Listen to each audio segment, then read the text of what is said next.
লাল গোলাপ শুভেচ্ছা রাসুলের পক্ষ থেকে লাল গোলাপ শুভেচ্ছা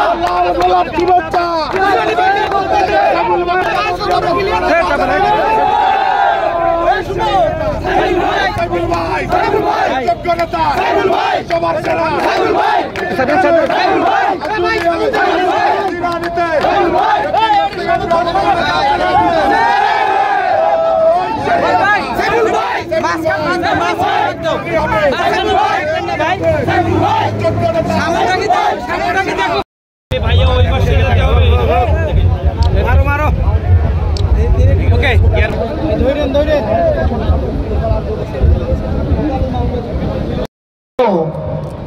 কারণ তিনি আগামী দিনের আমাদের পীরগঞ্জ আপনারা যদি বলেন একত্রিত যদি বলেন যে আগামী দিনে আমরা স্থানীয় এমপি হিসাবে করব না, আপনারা কি বলেন?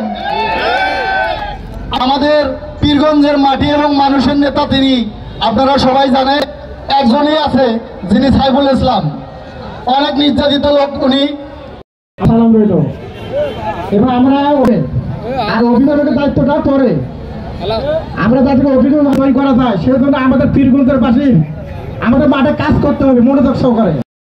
স্থানীয় নেতৃবৃন্দ সহ এখানে আসলে প্রাণের পীরগঞ্জের যারা জনসাধারণ আছেন এবং প্রিয় রংপুরের যারা রয়েছেন তাদের সকলের প্রতি আমার সালাম, আসসালামু আলাইকুম। আসলে আমি রাজনৈতিক কোনো ব্যক্তি না, আমি আপনাদের সাথে একটা জিনিসই শেয়ার করার জন্য আমি এখানে দাঁড়াইছি এবং এই যে পীরগঞ্জের অনেকগুলো পরিচিত মানুষ